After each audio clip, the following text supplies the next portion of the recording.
this hour. And you guys also have to do an interview. Yes, we're speaking. What is it about? Who are you chatting to? It's about UIF. Yeah, this one, very popular term, reminds me of COVID-19. But we're speaking about UIF, and we're talking to a UIF practitioner and knowledge specialist. Her name is Sindiswa Mbonambi, and she's already on the line. Sindiswa, good morning. Good morning. Good morning to your listeners as well. Thank you very much for joining us. We're not hearing you clearly. If you could just speak up a little bit. Can you hear me now? Yes, yep. Much better. Okay. So what is UIF and who is eligible for it?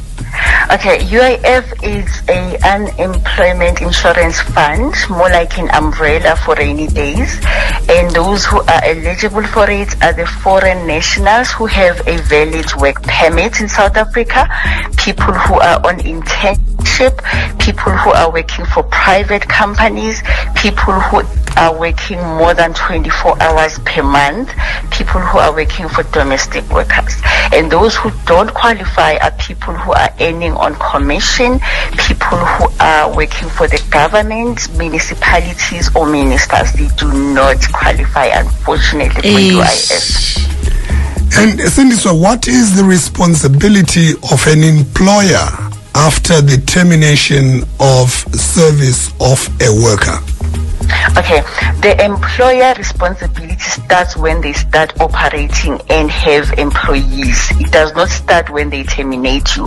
As soon as the employer starts operating, by law, they are supposed to declare their employees to UIF and start deducting a certain percentage every month, which is the 1%. As soon as the employee gets terminated, then that employer would have started declaring that employee to UIF to say, look, I have Kate, I have Fiona who is working for me. This is their percentage. This is something that they have to do every month. As soon as the service is being terminated, then UIF will then in return or promises to pay you a certain amount of money pertaining to the one that you've been contributing as well while you are still employed. Sindiswa, what causes a delay on UIF?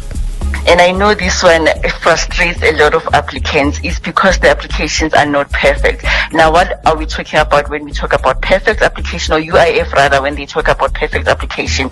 You need to check your UI-19 if it has been completed correctly. You need to check your termination date, termination reason, if this matches the one that is on the UIF portal. And you also have to check if you were fully declared. There are some employees who are partially declared by their employers, or who are not being declared at all. Now I'm going to talk about people who are employed currently. What they need to do to avoid these delays is to go and log in or register onto the U-filing system and then go to the tab called employment. After that, they will go to a tab called get declarations. If you do not see your company's name on that one, you have to start looking at your employer and say, hey, where is my name? What is going on? I don't see our company on that tab. What is going on? If the name is not there, you need to go to the UIF offices and look for someone they call an inspector. The inspector will then make sure that your employer registers onto the U-filing and they comply. If they don't, they are going to pay a hefty fee, including their license being revoked. So they can pay up to 30% of their revenues. And employers, I'm sure you don't want to lose that money. Make sure you register your employees so that when it starts raining, then they can be able to claim and get access to that fund. It's not the money that is going to take care of you for the rest of your life. It's for rainy days. I need to make that clear. So if the employees' documentations are not completely filled and the UI-19 on 1.11 is not filled by authorized person, your termination date, your surname, your name of the company doesn't match. We are on Energy FM on UI-19, but on U-filing or UIF record, we have Energy Radio. Those are two names that are not matching. It's causing the delay. If people submit what we call a continuation of benefit, which is a COB, before the applications being approved, it will cause a delay. If you are partially legally declared, it will cause a delay. If your surname changes and you get married, because bank file, UIF and Home Affairs, they'll have to speak the same language when it comes to your surname. If the surname doesn't match, the UIF will park it. It will cause a delay. We're currently in conversation with Sindiswa Mbonambi, UIF practitioner and knowledge specialist. Sindiswa, what will happen if a person gets a new job while they are receiving UIF benefits? Okay, what they need to do as soon as your application is approved, UIF communicates. They will either give you a call, they will send you an SMS, they will send you an email, or you will get a verbal confirmation at the Department of Labor. What I always tell my members on our page, CNB community, is that once they tell you verbally that your application has been approved, please request a written confirmation. As soon as you have that, let's say you get a approval today and next week Monday you start getting a new job, UIF will still pay you for the time or period when you were still unemployed. But as soon as you get a job, on you filing, there's a tab called "Have you returned to work?" Please say yes. A lot of our applicants are saying no, and when you say no, you're saying to UIF, we are still unemployed and you have no means of generating income.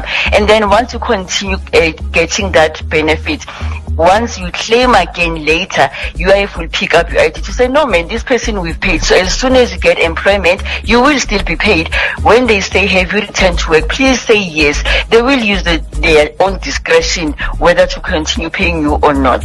But if you don't tell them that you've back to work and you continue withdrawing from that money, you will then owe UIF. Sindiswa, currently share with us your social handles. Okay, we are on Facebook, C for Charlie, N for November, B for Bravo, Community. On TikTok is CNB Community. On YouTube is CNB Community as well. All those platforms we are active, we are interacting with our members, and we give them thorough detail and guidance in terms of avoiding the errors that I spoke about, which causes their applications to delay. Sindiswa Mbonambi, she is a UIF practitioner and knowledge specialist. Thank you so much for sharing with us all of this information this early in the morning. Thank you so much. There you have it, CNB community. We will continue to give you accurate, up-to-date information about UIF. We will continue to answer some of the questions and queries that you have about your applications, as well as about UIF. We will continue to clear misconception that you have about UIF. Please do follow us on our YouTube channel. Do join our Facebook page as well as our TikTok.